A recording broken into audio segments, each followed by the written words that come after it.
Theresa May has insisted the government is getting on with Brexit, following a High Court ruling that Parliament must vote on when the formal process of leaving the EU can get underway. The Prime Minister urged MPs and peers to remember the referendum result.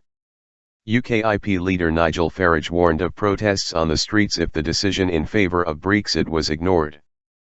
But the campaigner who brought the High Court case said it would stop ministers acting like a tin-pot dictatorship. Judges ruled on Thursday that Parliament should vote on when the government could trigger Article 50 of the Lisbon Treaty. Mrs. May has promised to get this done by the end of next March. The government argues ministers already have the powers, under the Royal Prerogative, to trigger Article 50 without MPs and peers having a vote. It has vowed to fight to get the ruling overturned next month in the Supreme Court. Speaking on BBC One's Andrew Marr show, Gina Miller, the investment manager who was the lead claimant in the High Court case against the government, said, "Everyone in this country should be my biggest fan, because we have used our own money to create certainty about the way ahead." She added, "Do we want a country where we have no process?"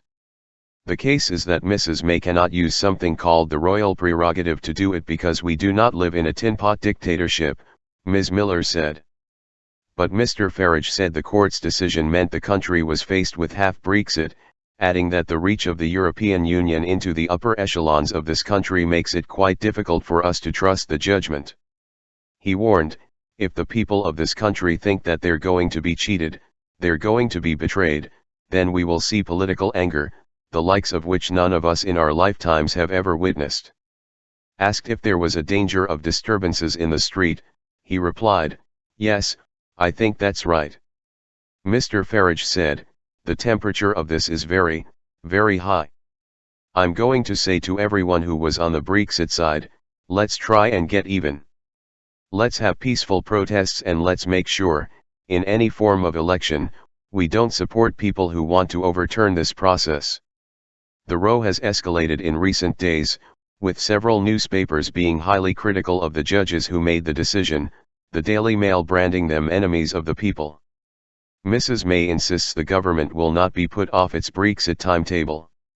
Under this, the 2 years of negotiations with the EU are due to end in 2019, when the UK will leave the 28-member organisation.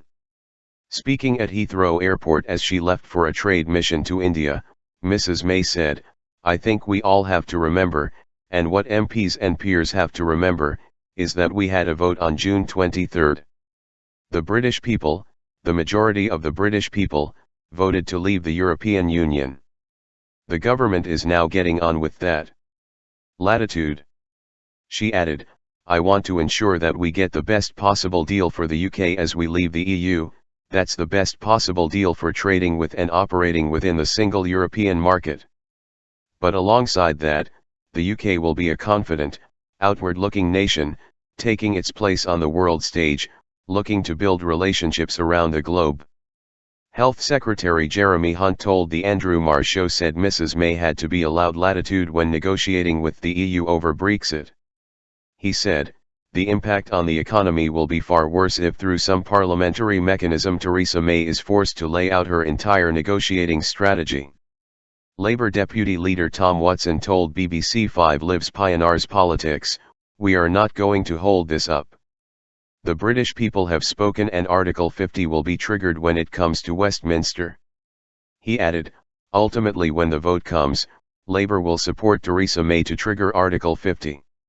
And Liberal Democrat leader Tim Farron said political leaders had a duty to calm tempers, heal division and work together to keep Britain open, tolerant and united.